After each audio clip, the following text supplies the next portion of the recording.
Entonces, lo que yo voy a pedirles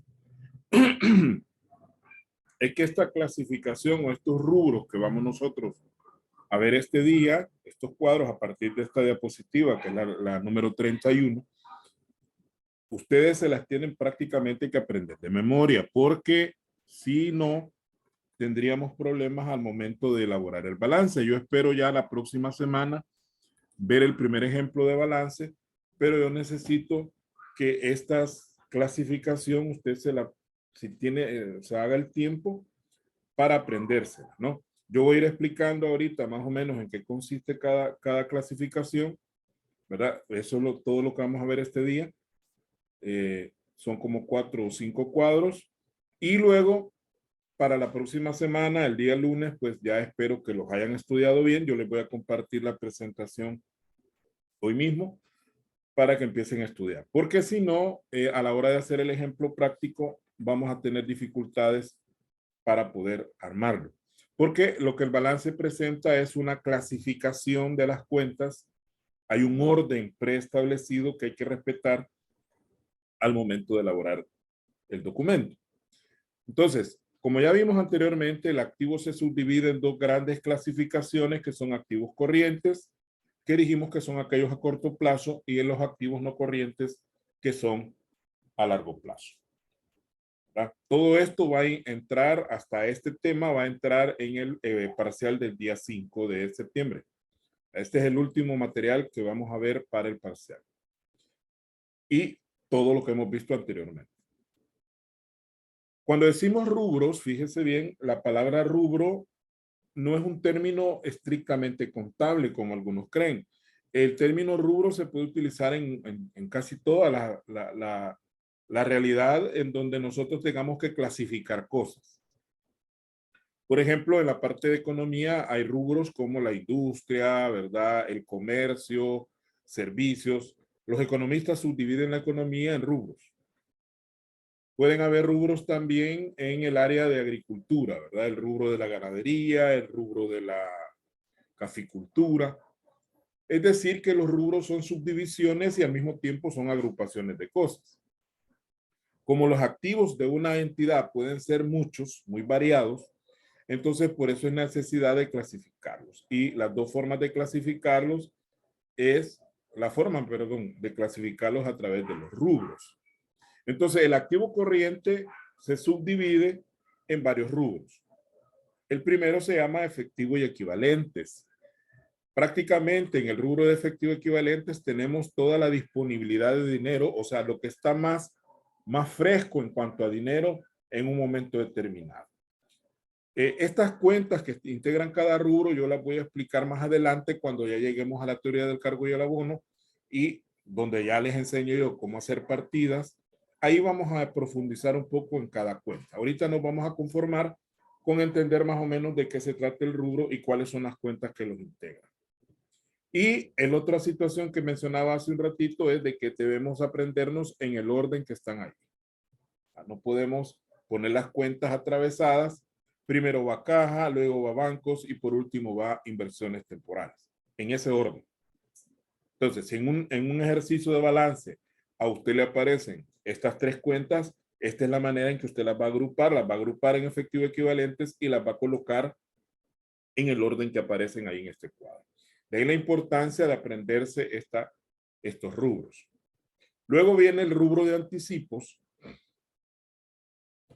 que es algo así como valores que uno ha pagado antes de la fecha que corresponden, ¿verdad? La empresa en algún momento puede pagar cosas que le tocaría pagar después, pero las paga anticipadamente. Esto se considera un activo porque la empresa tiene derecho, ¿verdad? Por ejemplo, bueno, el primero no es tanto derecho, lo que se refiere al pago de cuentas, retenciones y percepciones. Esto tiene más que ver con cuestiones de impuestos, del IVA y del impuesto sobre la renta. No vamos a profundizar en qué quiere decir pago de cuenta y todo eso, porque como les digo, más adelante vamos a hablar. Ahorita lo que me interesa, lo que me urge es que usted entienda qué va dentro de cada rubro y recuerde usted en qué orden va. Luego tenemos las primas de seguro. Esto se refiere al pago de seguros de daños y otro tipo de seguros que la empresa pueda pagar. Pero ahí especifica que es la parte corriente, ¿verdad? Cuando veamos el ejercicio, ahí les voy a explicar qué quiere decir eso de parte corriente y parte no corriente. Tenemos los alquileres pagados por anticipado, también la parte corriente, y los intereses pagados por anticipado, también la parte corriente. Y por último, tenemos otra que se llama anticipos por productos y servicios. Es decir, cuando la empresa ha pagado anticipadamente por un producto o un servicio que vamos a recibir, recuerde que hay una política del 50%. Normalmente, cuando usted hace un anticipo, anticipa el 50% del valor de la mercadería o del valor del servicio que le van a realizar. Y cuando usted recibe el servicio o recibe la mercadería, usted paga el otro 50%. Entonces, esa es una política muy común a nivel comercial. Quiero aclarar que de acuerdo a la LACAP, que es la Ley de Adquisiciones y Contrataciones de la Administración Pública, que es la que aplica el gobierno a la hora que compra bienes o servicios, porque el Estado, los ministerios, salud, educación, todos compran bienes y servicios, compran vehículos, compran medicinas, compran libros, etc. La LACAP establece como porcentaje de anticipo, como una forma de proteger a las instituciones estatales, apenas el 30%. Es decir, que las instituciones de gobierno no anticipan 50%, sino que solo anticipan 30%, y cuando ya entregan las empresas entregan los bienes y servicios, entonces se les paga el 70% restante. Eso beneficia más al Estado que a los proveedores, porque los proveedores tienen que manejar un anticipo relativamente muy reducido, ¿no? Pero eso es en cuanto a la LACAP. Para poner un poquito en contexto esto del anticipo por productos y servicios. Luego tenemos un tercer rubro, porque son 5 los que incluye el activo corriente.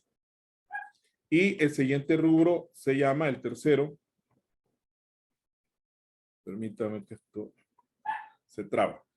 Hay un rubro que se llama cuentas y documentos por cobrar. Este rubro de cuentas y documentos por cobrar solo tiene 2 cuentas, que son deudores comerciales y documentos por cobrar. Eso es lo que usted tiene que recordar. Cuentas y documentos por cobrar solo tiene deudores comerciales y documentos por cobrar. Son las únicas 2 cuentas que vamos a incluir, y repito, más adelante vamos a analizar por qué se llama la cuenta así y para qué sirve prácticamente cada una de esas cuentas. Por el momento lo que me urge, como digo, es que se nos aprendamos esas dos cuentas. Luego va el siguiente rubro, que se llama otras cuentas por cobrar, ¿verdad? Que son cuentas adicionales que la empresa tiene por cobrar y que incluimos el deudores varios, crédito fiscal IVA, que tiene que ver con esta cuenta de deudores varios. Usted la puede encontrar también con el nombre de deudores diversos, así se le llama en algunos libros, ¿verdad? Es lo mismo, deudores varios o deudores diversos, que como su nombre lo dice, pues es una serie de personas que nos deben por diversas razones. El crédito fiscal, que se tiene que ver con el manejo del IVA, que también lo vamos a ver más adelante, cómo funciona el IVA, qué es el crédito fiscal, qué es el débito fiscal y cómo se relaciona el uno con el otro y cuándo se usa uno y cuándo se usa el otro, eso lo vamos a ver más adelante. Intereses por cobrar, préstamos a funcionarios y empleados y accionistas. Entonces usted tiene que aprenderse que dentro de otras cuentas por cobrar va a ir deudores varios, crédito fiscal, intereses por cobrar, préstamos a funcionarios y empleados y accionistas. Quiero aclarar que en los ejercicios no siempre van a ir todas las cuentas que aquí se mencionan. Puede ser que en un ejercicio aparezca deudores varios, aparezca crédito fiscal, pero no aparezca intereses por cobrar. Puede ser que aparezca préstamos, pero no aparezca accionistas. Entonces, usted lo que va a hacer es colocar solo las cuentas que yo le proporcione. Yo le voy a dar un listado de cuentas y usted va a ir buscando las que están, y obviamente las que no aparecen en el ejercicio se ignoran, ¿no? No se ponen. Y por último tenemos el rubro de inventarios, que la cuenta es la misma, se llama inventarios también, y que se refiere a la mercadería que tenemos guardada en la bodega, ¿no? O en las bodegas, si es que son varias bodegas, que es uno de los activos corrientes, el menos corriente de todos, porque la mercadería hay que venderla primero, y si la vendemos fiada hay que esperar que nos paguen, y pues no hay que esperar más tiempo para recuperar el dinero, porque hay que aclarar que este orden que nosotros le damos al activo corriente se basa en el hecho de aquello que sea más fácilmente convertible en dinero hacia aquello que sea más difícilmente convertible en dinero. A eso se le llama el grado de disponibilidad o grado de liquidez de un activo. Entonces, los activos más líquidos, más disponibles van al principio, como el caso del efectivo, y los activos menos líquidos van al final, como el caso del inventario, que es lo que más cuesta convertir en dinero. Y eso sería el activo corriente. Aquí vamos a matar dos pájaros de un tiro, porque por un lado nos va a servir que usted se aprenda estos cuadros para elaborar los balances y también nos va a servir de base para el parcial, porque en el parcial también, el parcial va a ser teórico 100% y ahí les voy a preguntar aspectos de estos cuadros. Entonces, no se me vaya a descuidar. En un ratito ahí a la hora del almuerzo, pues saque ahí su celular, entre al documento y léalo, estúdielo y trate de aprendérselo.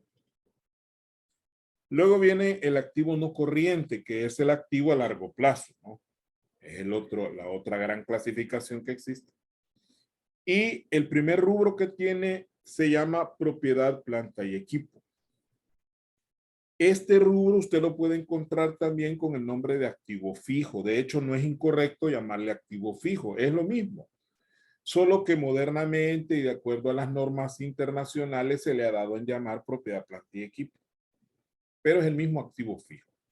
Estos activos son aquellos que nos sirven para producir otros o para el funcionamiento de la empresa. Si no hubiera propiedad, planta y equipo, prácticamente entonces la empresa no tendría vehículos, no tendría escritorios, no tendría un edificio donde funcionar y sería casi imposible que una empresa funcione sin propiedad, planta y equipo. De ahí la importancia que tiene este rubro.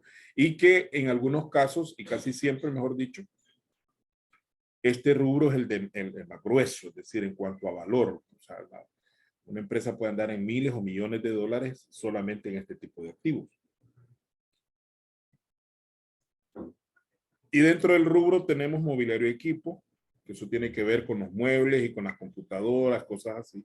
Vehículos, que su nombre lo dice, ¿no? Ahí, que es lo que vamos a registrar en vehículos.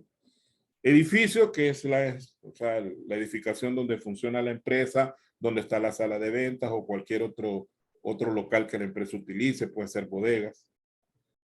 El terreno, que es donde está, sobre el cual está construido el edificio, aunque también pueden haber terrenos así sin edificaciones, ¿no? Y hay algo que se llama depreciación acumulada. Eso lo vamos a explicar cuando armemos el balance.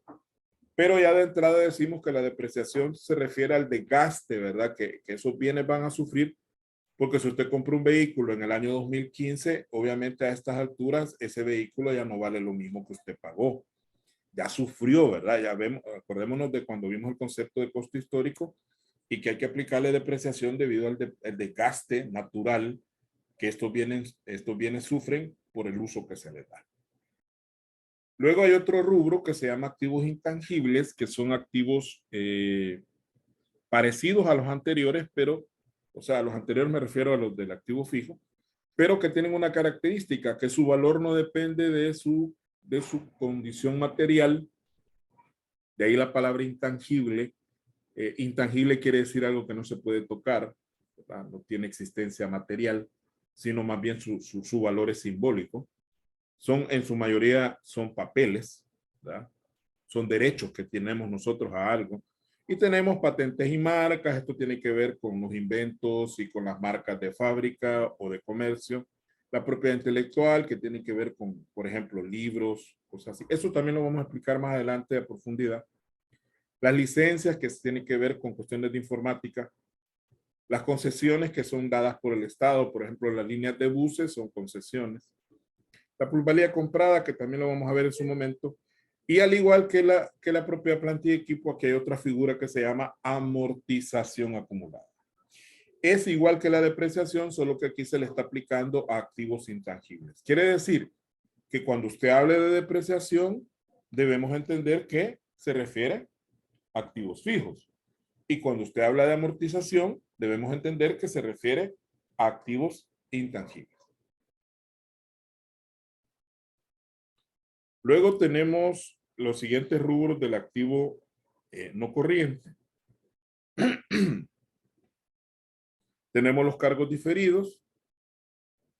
Ahí tenemos primas de seguro, alquileres pagados por anticipado e intereses pagados por anticipado, pero dice ahí la parte no corriente. Ya explicamos de que cuando veamos el ejercicio, yo voy a explicarles qué es lo de corriente, cómo calcular esa parte corriente y cómo calcular la parte no corriente. Luego están los activos financieros y dentro de los activos financieros tenemos las inversiones permanentes, los documentos por cobrar a largo plazo y prácticamente solamente esos dos. Aquí el cuadro, por cuestiones de textura de color, a veces uno se pierde, ¿no? Pero aquí activos financieros solamente son dos, inversiones permanentes y documentos por cobrar a largo plazo.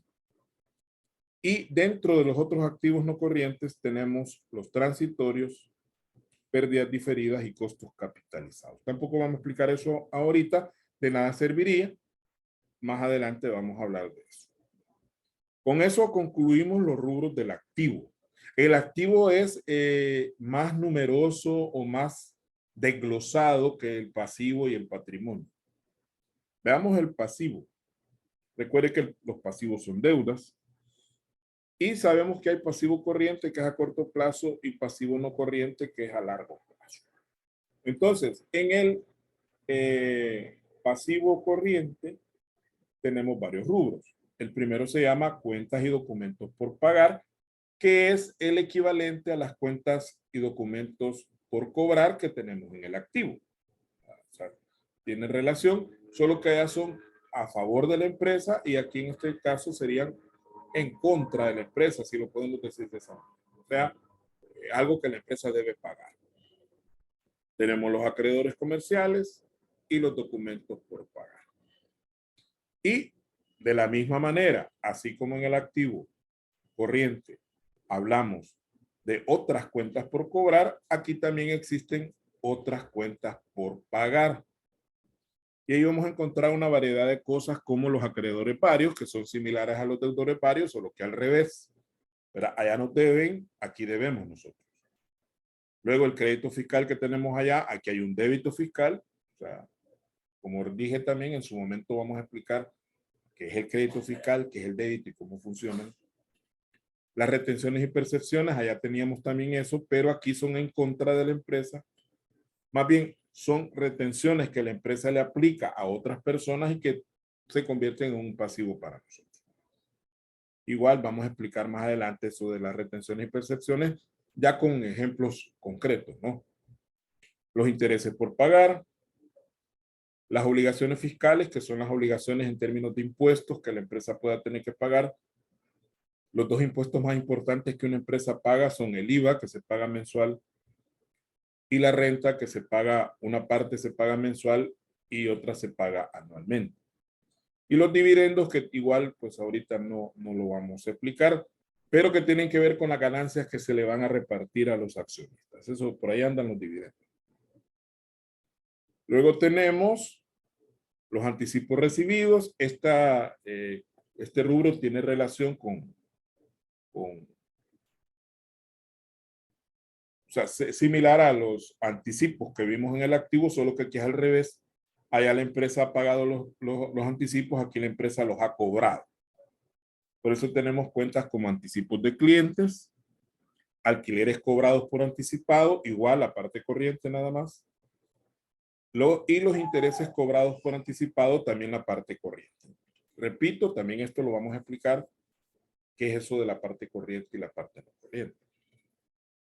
Y luego los préstamos corrientes, que incluye sobregiros, que es un préstamo que los bancos nos ofrecen como una medida de seguridad porque a veces por error, digamos que usted tiene la cuenta tiene 500 pesos nada más y por error emitimos un cheque de 600, entonces lo normal es que si usted emite un cheque por encima del saldo que tiene la cuenta, ese cheque es rebotado. Pero si firmamos un contrato de sobregiro con la empresa, entonces nos da la oportunidad de que esos $100 que nos hacen falta, el banco lo presta y luego nos lo cobra junto con los intereses y comisión y un montón de cosas. ¿Y cuándo nos va a cobrar el sobregiro? Exactamente cuando caiga la siguiente remesa y nos va a caer encima. Préstamos a corto plazo, o sea, préstamos que venzan en menos de un año. Préstamos prendarios, la parte corriente nada más. Y los préstamos hipotecarios, también la parte corriente, porque los préstamos también tienen una parte corriente y tienen una parte no corriente. Creo que de esto ya hemos medio explicado la clase pasada, pero igual lo vamos a ver con números, cómo calcular la parte corriente y la parte no corriente. Luego vamos al pasivo no corriente. El pasivo no corriente es un pasivo a largo plazo. Igual tiene varios rubros, ¿no? El primer rubro se llama préstamos a largo plazo. Igual encontramos préstamos prendarios y préstamos hipotecarios, pero si usted observa, ahí dice parte no corriente. O sea, la parte corriente va a quedar en el pasivo corriente y la parte no corriente va a quedar en el pasivo no corriente. Y también está ahí los documentos por pagar a largo plazo, que esos son